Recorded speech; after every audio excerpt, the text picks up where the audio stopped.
Hi, I'm Tom Hastings, the Executive Director of OMSC, and I want to welcome you to the newly renovated OMSC headquarters on the campus of Princeton Theological Seminary. Here it is.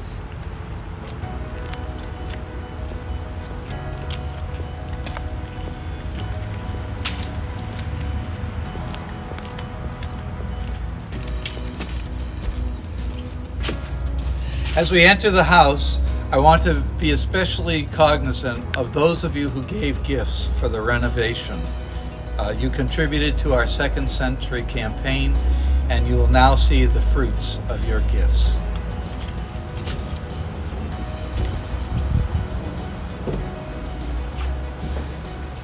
This house was built in 1819 and it's the oldest faculty house on Princeton Seminary's campus, and now it has the dual purpose of being our headquarters as well as the director's house.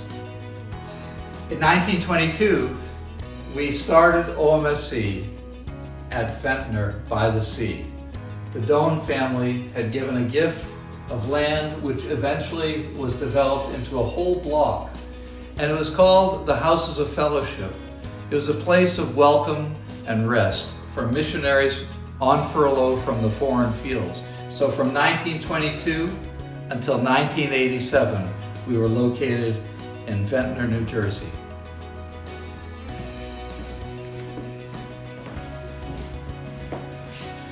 In 1967, the trustees of OMSC made a big decision to change the name from Houses of Fellowship to the Overseas Ministries Study Center. And at the same time, they instituted a seminar series led by leading scholars in the field of missions. World Christianity was not a field yet per se, but people who had experience in world Christianity who came back and taught these seminars, and it became a really important magnet for missionaries and scholars and church leaders. Under the direction of Gerald H. Anderson, who was the director of OMSC from 1974 till 2000, OMSC made a further decision to move to New Haven, where it was housed at 490 Prospect Street until 2019 in December, when we made a decision to move to Princeton Theological Seminary and become embedded as part of the seminary here. You have given gifts, and we have honored Jerry and his late wife Joanne by naming the office suite after them. This is the Gerald H. and Joanne P. Anderson office suite. Come on in and take a quick look. You may recognize some of the artwork and furnishings, which of course were in New Haven as well. This is the director's office. This is where I spend my days.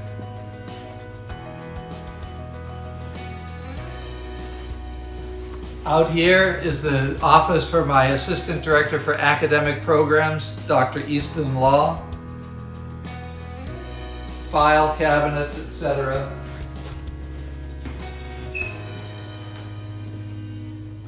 If Jerry Anderson were the institutional leader that made all this happen, Andrew Walls, who passed away in August this year, was really one of the intellectual leaders and giants who helped build this house.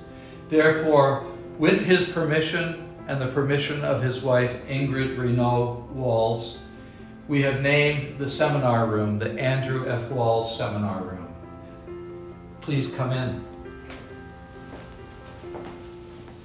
You can see it's beautifully furnished. There will be room for 12 global partners around these tables, and around the circumference of the room we can fit visitors from the seminary and from local churches and other places. Again, this is part of the library that survived the move from New Haven. Actually, some of it actually came from Ventnor and New Haven, and we've pared it down because right across the street is the magnificent Wright Library of Princeton Theological Seminary. Next we have the kitchenette for our global partners. You can see there's a microwave and a refrigerator, coffee and tea, and some of the lovely artwork from our artists in residence, as well as a fully accessible bathroom here. And they will also have access to this beautiful dining room to eat lunch, to share around the table. And all of these rooms will be open from Monday through Friday, 9 to 5 p.m. And you can see the furnishings are very familiar to those of you who knew OMSC in New Haven. Finally, we come across the hallway again, and we come into a beautiful living room. And as you look around here, you can get a feel for old Princeton. As I mentioned, this house was built in 1819, and it's the oldest faculty house on the campus of Princeton Theological Seminary. This is the room where the professors would have their office and students would come in through the side door for tutorials back in the day when that happened.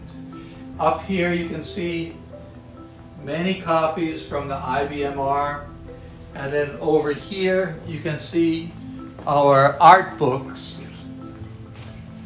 from the various artists in residence who have been part of our community.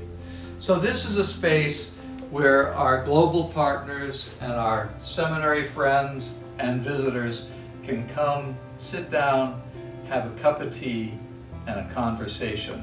And just as in the past, OMSC will continue to be a place of welcome and hospitality for the world Christian movement as we engage in God's mission with them, amplifying their voices. Thanks so much for your gifts to OMSC's Second Century campaign. Look what you have done.